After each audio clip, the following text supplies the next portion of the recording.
Hey, it's Mike Brennan, and I'm doing another video news update with Ankur Rungta, who is the co-founder and CEO of C3 Industries. He does have a Michigan background. He graduated from the University of Michigan, a couple degrees, BBA at the business school, and of course a law degree, comes out of a corporate background, and now you're in the cannabis industry. So one has to ask, why? Well, I think a lot of my background really is useful to what I'm doing today. So as you mentioned, I'm a graduate of the business school and the law school here at the University of Michigan. I then went on to practice law and investment banking in New York at a couple of firms doing advisory work. And I think really built a skill set in real estate, in corporate finance, and really relationships that allowed us to do a lot of what we're doing right now in this industry. So I find it, I think, to be an easy transition and one that makes a lot of sense coming from my background. And you also have extensive experience in Oregon. You have a pretty big operation out there. You're also developing one in Massachusetts. And here in Michigan, you have a grow facility that's under construction in Webberville, and you plan to open up to 20 dispensaries over the next 24 months. Very ambitious. Yeah, I think, we started this business on the production side, and so we operate a large cultivation and processing facility in Portland, Oregon. We really built a skill set there in producing high-quality cannabis products in a large scale. And now we're wrapping up construction of a 35,000 square foot facility here in Webberville, Michigan. That's a ground-up new construction facility. We've used really the highest quality technology and systems in that building. It's an environmentally controlled facility that's operated in a clean manner with very, very strict anti-contamination protocols. So we're really trying to build best-in-class facilities and produce the highest quality cannabis products. And we've done it in states like Oregon. Now we're doing it in Michigan, and we'll soon be building a third facility in Massachusetts. And on the retail side of things, we are looking to build a large retail portfolio here in the state of Michigan. We've got our first 3 stores coming online this year. That's Detroit, Ann Arbor, and then Grant, Michigan. Our retail stores are called High Profile. We'll ultimately be opening another 6 or so in the middle of next year, and then we're looking at other opportunities to open later next year. So ultimately, it'll be a 24-month or so plan to get 15 or 20 stores all around the state. And your flower brand is called Cloud Cover Cannabis, hence C3 Industries, right? That's right, yeah. So on the product side, it's Cloud Cover Cannabis. That is flower. It'll also be what's known as BHO products, which are basically concentrates. And our facility in Webberville is equipped with both cultivation as well as processing, and we'll be doing both hydrocarbon and distillate processing there. So we'll be able to create a full array of cannabis products from that facility. Sounds great. So looking at the Michigan market, a lot of predictions on where we're headed. I guess we're number 2 right now in medical marijuana.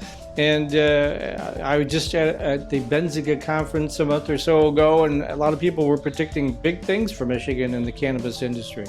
Yeah, I think that's right. I think Michigan is going to be one of the largest markets in the country. I think people are predicting in the recreational side of things it may be a $2 to $2.5 billion market here.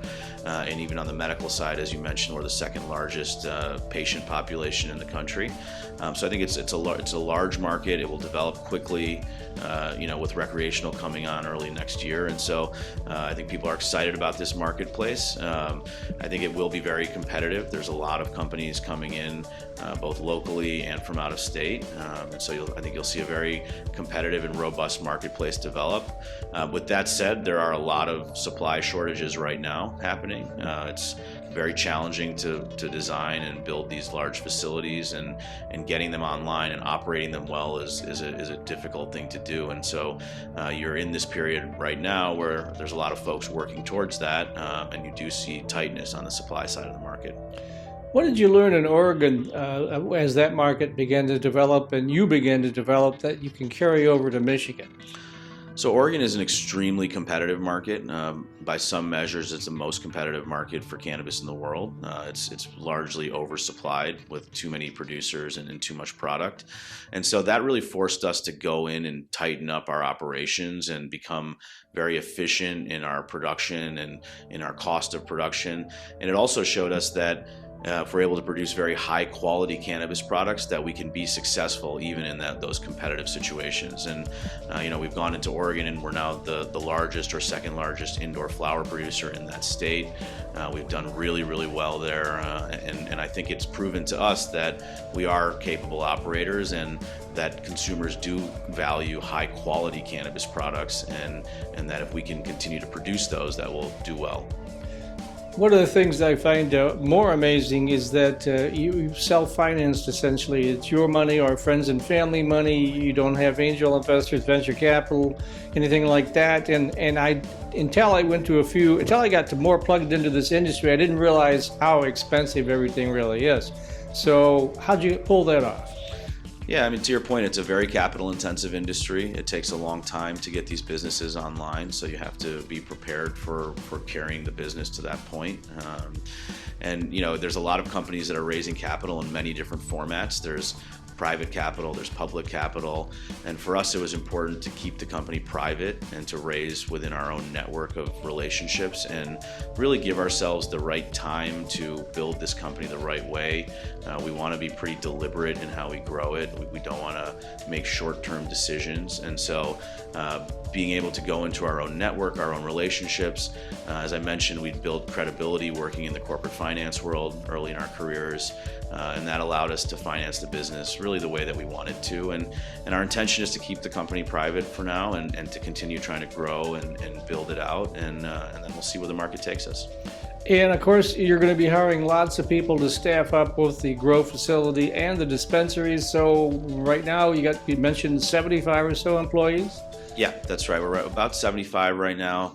That number is ramping up quickly with our Michigan production facility getting staffed up, as well as these initial retail stores.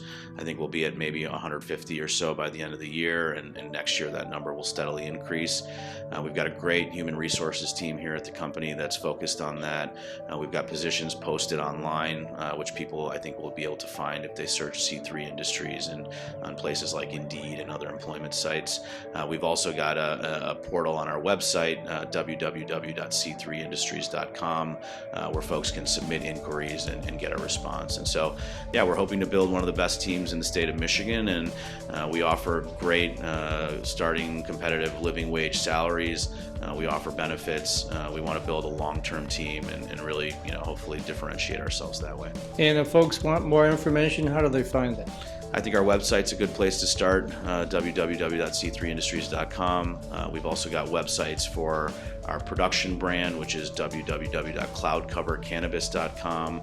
Our retail brand is www.highprofilecannabis.com. And then you can find us on Instagram for High Profile and Cloud Cover as well, which is a good place to get relevant information.